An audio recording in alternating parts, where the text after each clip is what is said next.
Hi guys! Today I'm reviewing the Nespresso by DeLonghi Essenza Mini. This is the smallest Nespresso machine you can buy. It comes in black, red, and lime.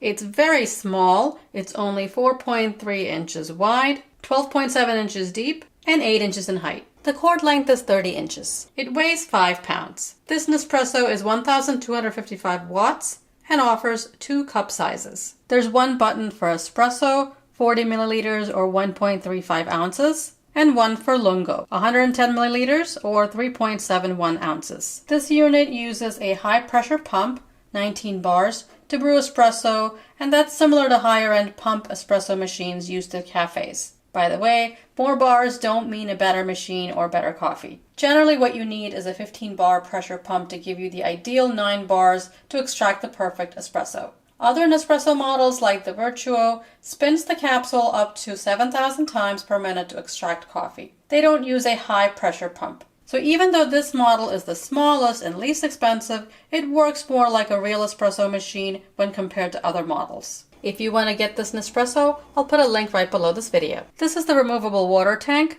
Just lift the lid and it pulls away. To put the container back, just press it down and it'll click into place. The container holds 20.3 ounces of water. The drip tray is removable. And this is the pod that contains the used capsules. It can hold up to 6 capsules. When you're brewing, you can put a cup on the drip tray.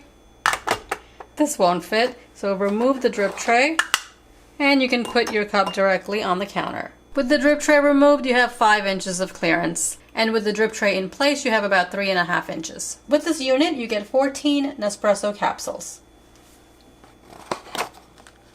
There are different types of pods. There's Intenso, Espresso, Master Origin, Lungo, Decaffeinated, and variations. The number next to each coffee is the intensity. If there's a red dot on the bottom of the capsule, that means it's decaffeinated. This capsule's name is Levanto, and if I don't look at the chart, there's no way I'm going to be able to tell what it is or how intense it is. I think it would have been more user-friendly to put the intensity number on the label so you don't have to refer to a chart. These capsules cost about 70 cents each, which is a few cents more than Keurig pods if you're buying a good quality espresso roast. Remember though, with Keurig, you're not getting a real espresso, it's a more concentrated cup of coffee. These Nespresso pods are aluminum and recyclable, which I'm really happy about because single pods are horrible for the environment. You can call Nespresso and they'll send you a free prepaid plastic recycling bag, or you can get one online. Store the used pods in the bag, and when the bag's full, you could drop it off at UPS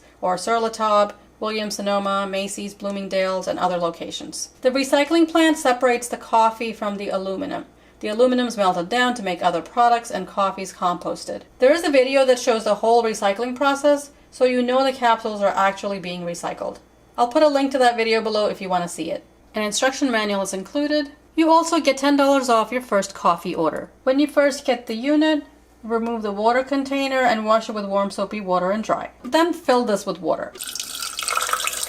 There is a little line here, so don't fill above that. Remove the drip tray. You have to run water through the unit 3 times before you make your first espresso. I'm using a large measuring cup so I can collect the water from all 3 cycles. Plug in the unit. Turn the machine on by pressing the espresso button or the lungo button. I'll just press the espresso button. You see the lights are blinking, that means the water is being heated. The light's solid, that means the water is heated. That took just a few seconds. I'll press the lungo button. Now I'll do it 2 more times. Last one. That was done really quickly, now we can make espresso. As you heard, it was very loud. I'll fill the container with water. You can brew just hot water if you don't put in a capsule. Choose either the espresso or lungo button. To make espresso, fill the container with water. Press either button to turn the unit on. The lights will blink, and when they're steady, we can put the capsule in. Lift the lever. I'll choose the Levanto, which is an intensity of 6. Put the capsule in, close the lever, and I'll press Espresso.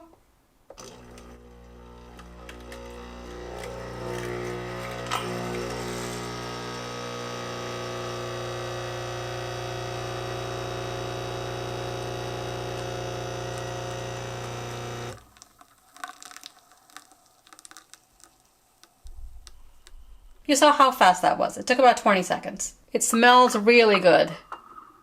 You can see the crema or the golden cream that sits on top of the espresso. It's hot and it tastes pretty good. So this espresso is 1.35 ounces. If you want to change that amount, you can actually program this unit to brew whatever amount you want. How you do that is to press and hold the espresso button and just let go of the button when you have the right amount in the cup. The light will blink 3 times and remember that amount for future brews. And that's the same for the lungo button. It is a nice feature to be able to program the amount you want in the cup. There's no milk frother included. If you want to purchase a milk frother separately, I'll put a link to a really good one right below this video. This mini is also sold with its own frother as a bundle. If you want to get that instead of buying a separate frother, I'll put a link to that below. After you finish brewing, eject the capsule. Lift the lever, and the capsule will fall into the container below. Now I'll choose the L'Inicio, which has an intensity of 4. And I'll choose Lungo for the larger cup. There's enough water in the container. The light was blinking, now it's steady. I'll press the Lungo button.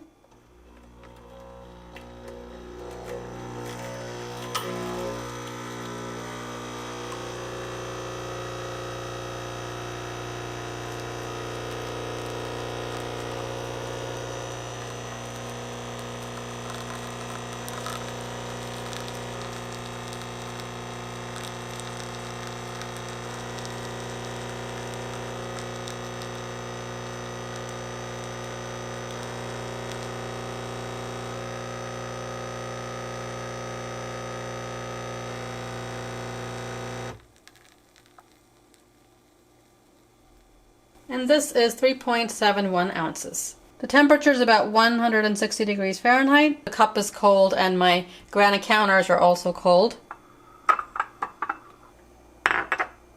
This also tastes good and it's hot. You can brew 4 or 5 lungos with the 1 container of water, and that's pretty good considering the size of the unit.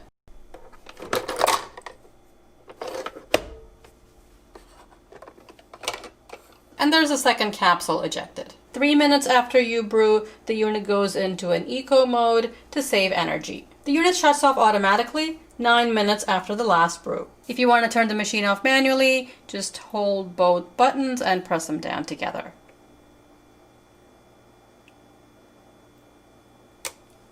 To clean, unplug the unit. All the parts should be washed in warm soapy water and dried. The drip tray and the lid, the water container when you need to, and the container that the used pods are stored in.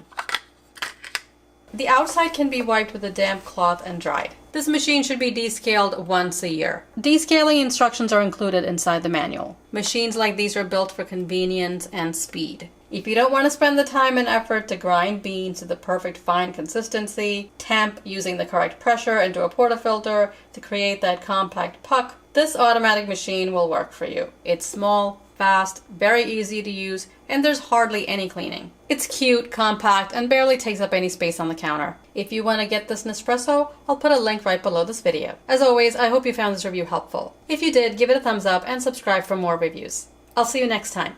Thanks for watching.